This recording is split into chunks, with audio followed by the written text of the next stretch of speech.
ऐसी भी बातें होती हैं।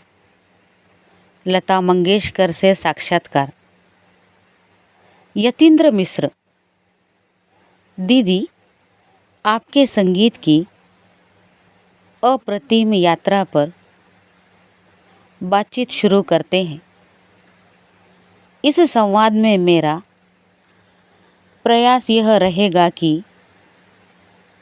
मैं संगीत में आकंठ डूबे हुए आपके महान जीवन की उन दुर्लभ छवियों से उन करोड़ों प्रशंसकों को मिलवा सकूं, जो आपको हर दिन सुनते हुए कहीं अपने जीवन को सार्थक ढंग से शुरू करने की प्रेरणा पाते हैं। आप अगर तैयार हो तो मैं ऐसे असंख्य शुभचिंतकों, आपके संगीत के प्रति दीवानगी की हद तक समर्पित श्रोताओं और फिल्म संगीत के प्रति आदर का भाव रखने वाले तमाम देशवासियों की ओर से प्रणाम करते हुए आपसे प्रश्न पूछना चाहूँगा। लता मंगेशकर। जी ज़रूर। आपका बेहद शुक्रिया कि आपका ऐसा कुछ करने का मन है। आप पूछिए, मैं आपके प्रश्नों का जवाब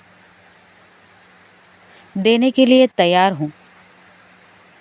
मैं कोशिश करूँगी कि जो कुछ भी मैंने संगीत में रहते हुए जाना है उसे आपको बता सकूं। आपके माध्यम से ही मैं अपने करोड़ों प्रशंसकों का आभार व्यक्त करती हूँ, जो उन्होंने मुझे इतना प्रेम और सम्मान दे रखा है। मुझे तो यह भी लगता है कि जितना प्रेम मुझे मिला है, शायद गाकर उतना आभार मैं अपने प्रशंसकों के प्रति जता नहीं पाई हूँ। यतीन्द्र मिश्र।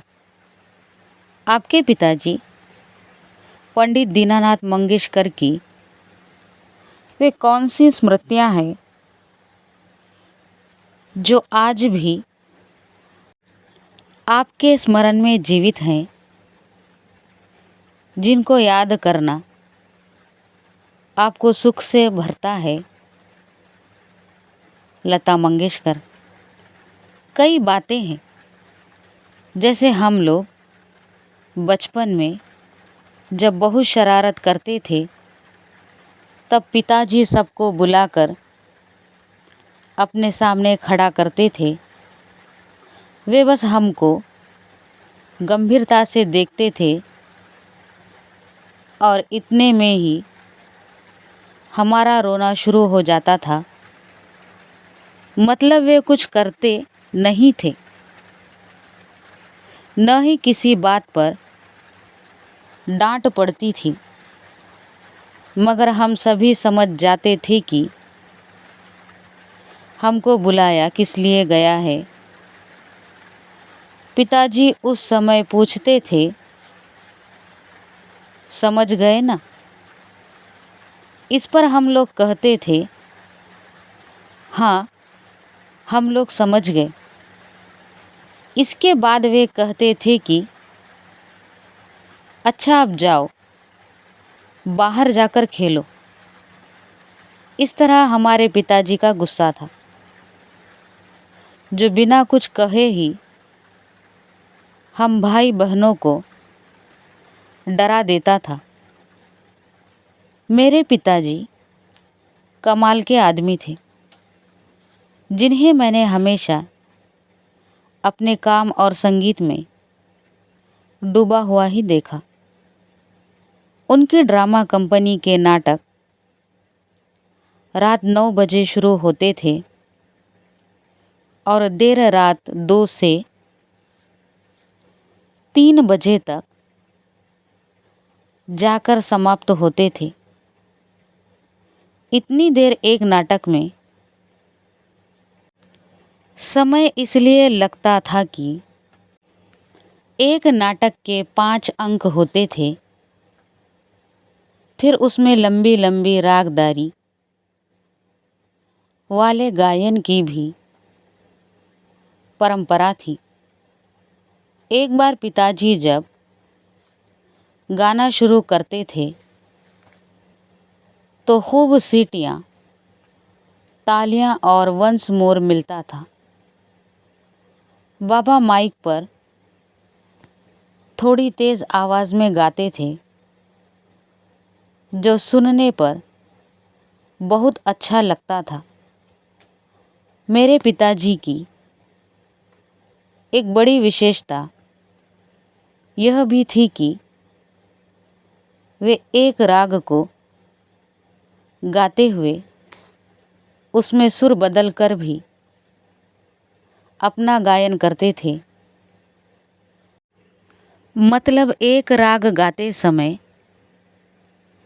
किसी भी सुर को सा षडज बनाकर इस तरह राग को बदल देते थे कि वह कुछ नया हो जाता था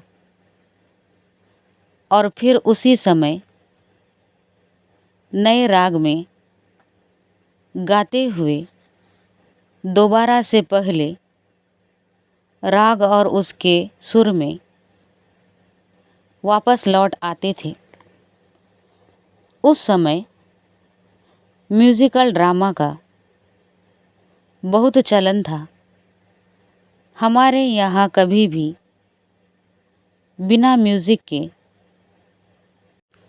कोई ड्रामा हुआ ही नहीं। एक नई बात मेरे पिता के नाटकों में यह भी थी कि वे पहली बार मराठी रंगमंच में कर्नाटक और पंजाब का संगीत लेकर आए।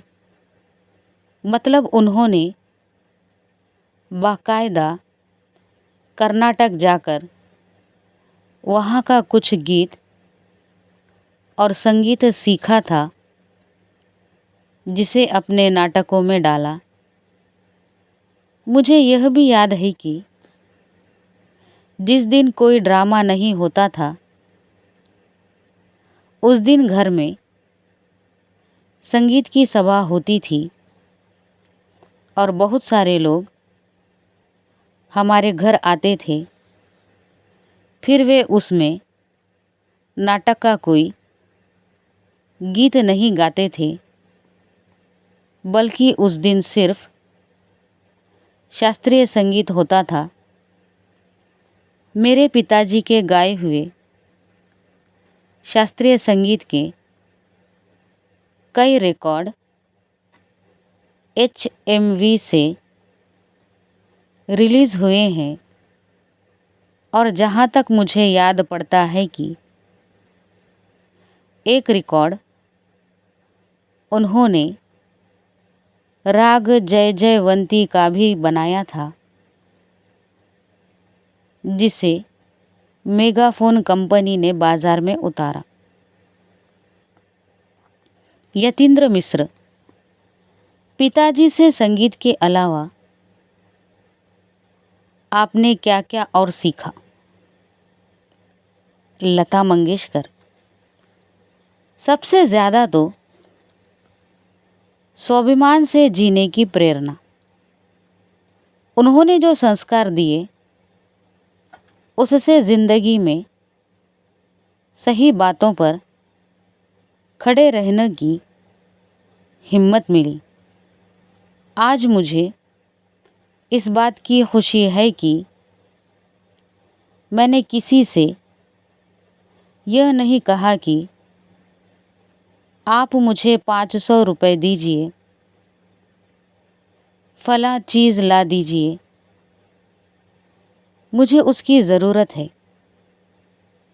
इस तरह जो चीज़ मैं कर पाई उसमें मैं अपने बाबा का संस्कार मानती हूँ। मैंने पिताजी में यह बात देखी थी कि हर हालत में कैसे रहना चाहिए। यह मेरे पिताजी ने ही मुझे सिखाया था कि अगर कोई बात तुम्हें सही लगती है तो उसे करो और किसी के आगे झुकने की ज़रूरत नहीं है।